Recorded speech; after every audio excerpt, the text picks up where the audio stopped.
నాయకుడు రాజ్యసభ సభ్యులు మాజీ ఎమ్మెల్యే ఆర్ కృష్ణయ్య గారు ఈరోజు సత్యాగ్రహ దీక్ష చేయడం నిజంగా కూడా చాలా గొప్ప విషయం. సత్యాగ్రహం అంటే సత్యం ఆగ్రహం, నిజం పైన నిలబడమే సత్యాగ్రహం. ఈ రోజు చేస్తున్నది కాదు ఆర్ కృష్ణన్న, గత 52 ఏళ్ల నుండి చేస్తుంది సత్యాగ్రహమే చేస్తున్నాయన. ఆ రోజు మహానుభావుడు సత్యాగ్రహ దీక్ష చేసి బ్రిటిష్ వాళ్ళని మహాత్మా గాంధీ ఉప్పు సత్యాగ్రహం చేసి ఉప్పు మీద పన్ను వేస్తున్న బ్రిటిష్ వాళ్ళని తరిమి కొట్టాలని దండయాత్ర చేసి బ్రిటిష్ వాళ్ళను తరిమి కొట్టి ప్రపంచం మొత్తం భారతదేశ స్వాతంత్ర పోరాటం వైపు చూసేటట్టు ఆ రోజు మహాత్మా గాంధీ చేస్తే, అంతకుముందు భారతదేశ చరిత్రలో గౌతమ్ బుద్ధుడు కూడా కొన్ని సిద్ధాంతాలతో ఈ దేశంలో సామాజిక విప్లవం తీసుకురావడం జరిగింది. ఇదే సత్యాగ్రహాన్ని స్ఫూర్తి తీసుకొని అమెరికాలో Martin Luther king junior civil disobedience movement తీసుకొచ్చి నల్ల జాతీయుల హక్కుల కోసం పోరాటం జరిగింది. ఇదే సత్యాగ్రహాన్ని స్ఫూర్తిగా తీసుకొని నెల్సన్ మండేలా అపార్టైడ్ కి వ్యతిరేకంగా, అంటే నల్ల జాతీయుల పైన తెల్ల జాతీయులు అక్కడ చేస్తున్న వివక్షకు వ్యతిరేకంగా పోరాడి నెల్సన్ మండేలా 20 ఏళ్ళు రాబిన్ ఐలాండ్ 20 ఏళ్ళు జైలు జీవితం, కఠినమైన జైలు జీవితం ఆయన పైన కుట్రలు చేశాడు.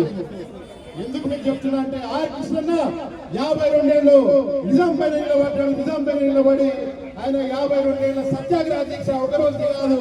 నెల్సన్ మండేలా ఎట్లయితే 20 ఏళ్ళు జైలు జీవితంగా ఇచ్చిండో, ఆర్ కృష్ణన్న 50 ఏళ్ళు నిర్బంధంగా బీసీ జాతి కోసము, పేదల కోసము, కుల మతాలకు అతీతంగా 50 ఏళ్ళుగా పిల్లలు చదువుకోవాలని నిరాహార దీక్షలు, స్కాలర్షిప్ల కోసం పోరాటాలు, ఫీజు రియంబర్స్మెంట్ కోసం పోరాటం చేసి ఎన్నో విజయాలు సాధించినది.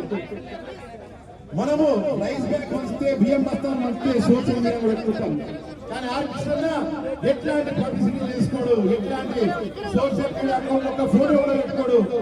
రోజు 200 లెటర్లు రాస్తాడు, కానీ ఏ పబ్లిసిటీ ఉండదు. ఏ మీడియా పబ్లిసిటీ కోరుకోడు, సోషల్ మీడియా పబ్లిసిటీ కోరుకోడు. నిష్కామ కర్మ చేస్తాడు. భగవద్గీత శ్రీకృష్ణుడు చెప్పినట్టు ఏ ఆశించకుండా సేవ చేయాలని ఎట్లయితే చెప్తాడో, మన కృష్ణన్న ఖచ్చితంగా చూచ తప్పకుండా ఏ ఆశ లేకుండా ఈ జాతి కోసం పోరాడుతుండు. నేను కృష్ణన్నని అడిగేటువంటి అనమాట, నేను ఎంబీబీఎస్ చేసే సమయంలో 24 గంటలు ఏం పని చేస్తున్నావు నువ్వు?